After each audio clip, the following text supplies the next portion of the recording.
Thanks very much. Senator Johnson. Thank you, Mr. Chairman and Madam Secretary. I'd like to join my colleagues in thanking you for your service sincerely, and also appreciate the fact that you're here testifying, and glad that you're looking in good health. Thank you. Were you fully aware in real time? And again, I realize how big your job is, and everything was erupting in the Middle East this time. Were you fully aware of these 20 incidents that reported in the ARB in real time? I mean, I was aware of the ones that were brought to my attention. They were part of our ongoing discussion about the deteriorating threat environment in eastern Libya. We certainly were very conscious of them. I was assured by our security professionals that repairs were underway, additional security upgrades had taken place. Thank you. Did you see personally the cable on, I believe it was August 12th, specifically asking for basically reinforcements for the security detail that was going to be evacuating or leaving in August? Did you see that personally? No, sir. Okay. When you read the ARB, it strikes me as how certain the people were that the attack started at 9:40 Benghazi time. When was the first time you spoke to, or have you ever spoken to the returnees, the evacuees? Did you personally speak to those folks? I've spoken to one of them, but I waited until after the ARB had done its investigation because I did not want there to be anybody raising any issue that I had spoken to anyone before the ARB conducted its investigation. How many people were evacuated from Libya? Well, the numbers are a little bit hard to pin down because of our other friends, approximately 25 to 30. Did anybody in the State Department talk to those folks very shortly afterwards?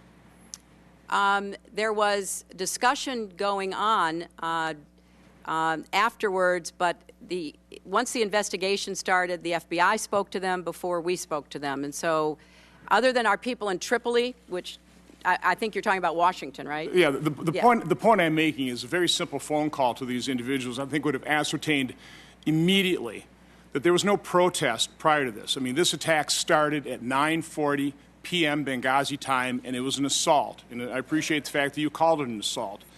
But, I mean, I'm going back to then Ambassador Rice, 5 days later, going to the Sunday shows, and what I would say purposefully misleading the American public.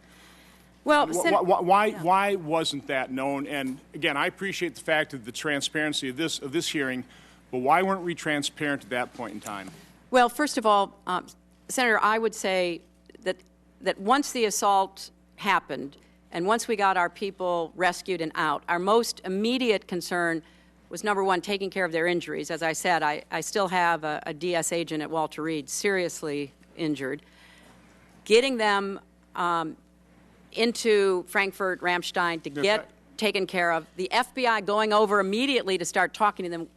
We did not think it was appropriate for us to talk to them before the FBI conducted their interviews. So, and we did not, I think this is accurate, sir, I certainly did not know of any reports that contradicted the IC talking points at the time that Ambassador Rice went on the TV shows. And you know, I just want to say that, people have accused Ambassador Rice and the administration of, misleading Americans. I can say, trying to be in the middle of this and understanding what was going on, nothing could be further from the truth. Was information developing? Was the situation fluid? Would we reach conclusions later that weren't reached initially? And I appreciate Madam Secretary, do you disagree with me that a simple phone call to those evacuees to determine what happened wouldn't have ascertained immediately that there was no protest? I mean, that was a piece of information that could have been easily obtained. Well, but Senator, within hours, if not days. Senator,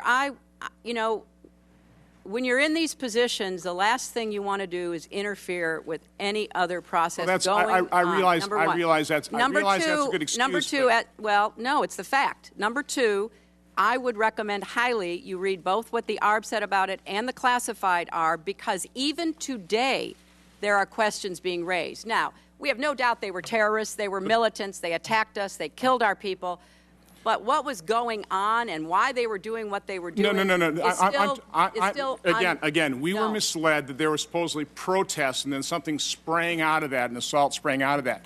And that was easily ascertained that that was not the fact. And the American people could have known that within days, and they didn't know that. With all due respect, the fact is we had 4 dead Americans. Was it because of a protest, or was it because of guys out for a walk one night who decided they'd go kill some Americans? What difference at this point does it make? It is our job to figure out what happened and do everything we can to prevent it from ever happening again, Senator. Now, honestly, I will do my best to answer your questions about this, but the fact is that people were trying in real time to get to the best information. The IC has a process, I understand, going with the other committees to explain how these talking points came out. But you know, to be clear, it is, from my perspective, less important today, looking backwards, as to why these militants decided they did it, than to find them and bring them to justice. And then maybe we'll figure out what was going on in the meantime. Okay, thank you, Madam Secretary. Senator Shaheen.